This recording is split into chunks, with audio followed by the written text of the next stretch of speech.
Story board.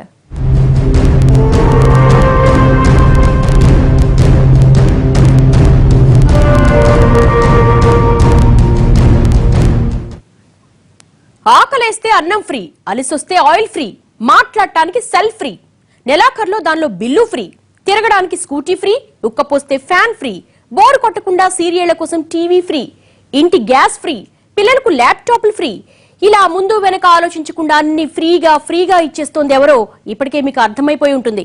తమిళనాడులో ఎన్నికలు వస్తున్నాయంటే చాలు దేవుడు కూడా ఇవ్వనన్ని వరాలు అక్కడి నేతలు ఇచ్చేస్తారు.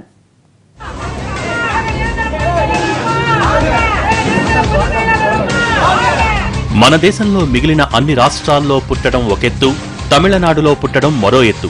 ఎందుకంటే ఈ రాష్ట్రంలో మాత్రమే అన్నీ ఫ్రీగా దొరుకుతాయి. ఫ్రీగా అంటే అన్నమో బియ్యమో కాదు, దాదాపు అన్నీ ఫ్రీగా ఇచ్చేస్తామంటారు నేతలు. మాటలే కాదు, చాలా వస్తువులు ఇచ్చేస్తారు కూడా. అక్కడ ఓటర్లు ఒక్కసారి ఓటు మీట నొక్కితే చాలు ప్రజలకు ఉచితాల సునామీ ముంచెత్తేస్తుంది. మిగిలిన రాష్ట్రాల్లో ఎన్నికల హామీలు ఎంతవరకు నెరవేరుతాయో తెలియదు, కానీ తమిళనాట మాత్రం అంతో కొంతో నెరవేరుతాయి. అక్కడ ఎన్నికల్లో ఓట్లేసి గెలిపిస్తే ప్రజలకు ఉదయం పేస్ట్ దగ్గర నుంచి రాత్రి గుడ్ నైట్ కాయిల్ వరకు అన్నీ ఫ్రీగా ఇవ్వటానికి పాలకులు రెడీగా ఉంటారు. మిగతా రాష్ట్రాల్లా బియ్యం, పప్పులు, ఉప్పులు కాదు, ఏకంగా టీవీలు, ఫ్రిడ్జ్లు, కంప్యూటర్లు, స్కూటీలు కూడా ఫ్రీగా ఇచ్చేస్తారు.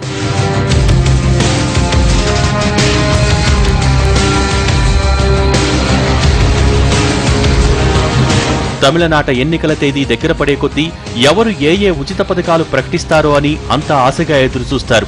పార్టీల మేనిఫెస్టోల కన్నా వాటికే ఎక్కువ ఆదరణ ఉంటుంది. నిజానికి అక్కడ అధికార ప్రతిపక్ష పార్టీల మధ్య గెలుపోటముల్ని ఖరారు చేసేది ఈ ఉచిత పథకాలే. తాజాగా అధికార అన్నాడీఎంకే పార్టీ అధినేత జయలలిత రాష్ట్ర ప్రజల మీద వరాల జల్లులు కురిపించారు. గత ఎన్నికల్లో అమ్మ విజయానికి కారణమైన పథకాలను కంటిన్యూ చేస్తూనే కొత్త పథకాలకు హామీలిచ్చింది. காசிமேடு பகுதியில் அமைந்துள்ள மீன்பிடி துறைமுகம் 92 கோடியே 63 லட்சம் ரூபாய் செலவில் పునరమైக்கப்பட்டுள்ளது. తమిళనాడులో ఉచిత హామీలు నానాటికి కోటలు దాటుతున్నాయి. ఈ ఎన్నికల్లో అన్నాడీఎంకే అధికారంలోకి వస్తే రేషన్ కార్డు ఉన్న వాళ్లందరికీ ఫ్రీగా మొబైల్స్ ఇస్తామని ఆ రాష్ట్ర ముఖ్యమంత్రి జయలలిత ప్రకటించారు. అంతేకాదు, మహిళలందరికీ 50% సబ్సిడీతో స్కూటీలు ఇస్తామన్నారు. అంతేకాదు, సామాన్య కుటుంబాలను ఆకట్టుకునేందుకు మరో ఉచిత హామీ ఇచ్చారు. పొంగల్ సమయంలో ప్రతి కుటుంబం కోఆప్టెక్స్ నుంచి చేనేత వస్త్రాలు కొనుగోలు చేసేలా 500 రూపాయల కూపన్లు ఇస్తామన్నారు. అంతేకాదు, గృహాలన్నింటికీ మొదటి 100 యూనిట్లు కరెంటు ఫ్రీగా ఇస్తామన్నారు. ఇక నేత కార్మికులకు కేటగిరీల వారీగా 200 యూనిట్ల నుంచి 750 యూనిట్ల వరకు విద్యుత్తును ఉచితంగా అందిస్తామన్నారు. ఇప్పుడు జయలలిత గారు చెప్పిన ఈ పథకాలన్నీ అమలు చేయాలంటే సుమారు 2 లక్షల కోట్లు అవుతుందట ఖర్చు. ఆ 2 లక్షల కోట్లు ఎట్లా సమకూరుస్తారని చెప్పి అడిగే దానికి ఎవరికి లేదు. ఏం చేస్తుందో ఇంకా ట్యాక్సెస్ ఎక్కువ వేయచ్చు, ఏది గవర్నమెంట్ ప్రాపర్టీస్ అమ్మేసేయచ్చు. అసలు చేస్తారా లేదా? ఇంకోటి కూడా ఉంది కదండి దీంట్లో, ఈ పథకాలన్నీ పెట్టారు. ఇక్కడితో ఈ హామీల సునామీ ఆగలేదు. తాను అధికారంలోకి వస్తే ప్రతి ఒక్క ఇంటి నుంచి ఒకరికి వృత్తి విద్యా శిక్షణ ఇచ్చి ఉద్యోగం ఇస్తామన్నారు. ఇక ఈ ఎన్నికల్లో కీలకంగా మారిన మద్యపాన నిషేధం మీద కూడా హామీలు గుప్పించారు. వచ్చే 5 ఏళ్లలో దశల వారీగా మద్యపాన నిషేధాన్ని అమలు చేస్తామన్నారు. బహిరంగ ప్రదేశాల్లో ఫ్రీగా వైఫై సౌకర్యాన్ని కల్పిస్తామని, ఇక ప్రభుత్వ అధీనంలో ఉన్న కేబుల్ టీవీ సంస్థల వినియోగదారులకు ఫ్రీగా సెటాప్ బాక్సులు పంపిణీ చేస్తామన్నారు. వీటితో పాటు గతంలో తాను ప్రకటించిన ఉచిత ల్యాప్టాప్ల పథకాన్ని యథాతథంగా కొనసాగిస్తామన్నారు. చదువుకునే పిల్లలకు సెల్ ఫోన్లతో పాటు అందులో డేటా వినియోగానికి ఇంటర్నెట్ సౌకర్యాన్ని కూడా ఫ్రీగా కల్పిస్తామన్నారు.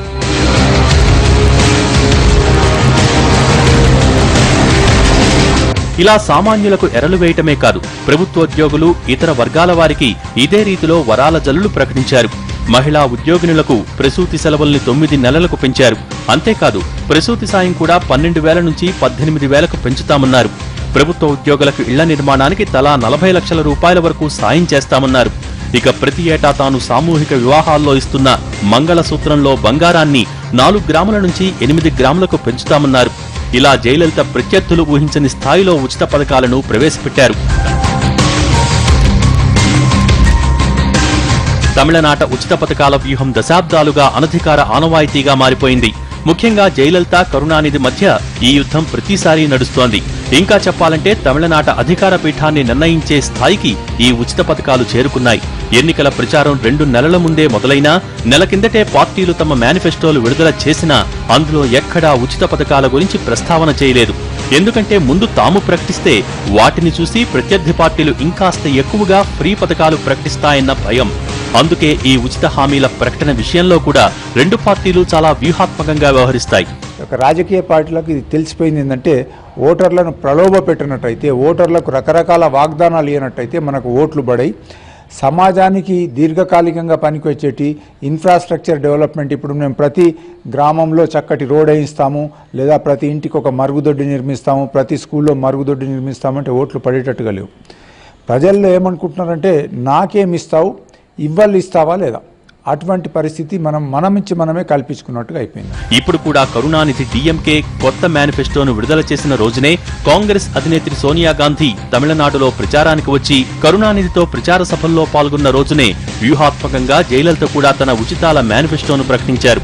ఉచిత పథకాల విషయంలో అమ్మవంతు పూర్తయిపోవడంతో ఇక కలైంగర్ చేసే తంతు ఏంటా అని ప్రజలు ఆసక్తిగా చూస్తున్నారు. ఇంతలా ఇక్కడ ఫ్రీ పథకాలు అటు ప్రజలకు ఇటు నేతలకు అలవాటైపోతున్నాయి. వరాలు తాయిలాలు సరే, మరి వీటన్నిటికీ డబ్బెక్కడి నుంచి వస్తుంది?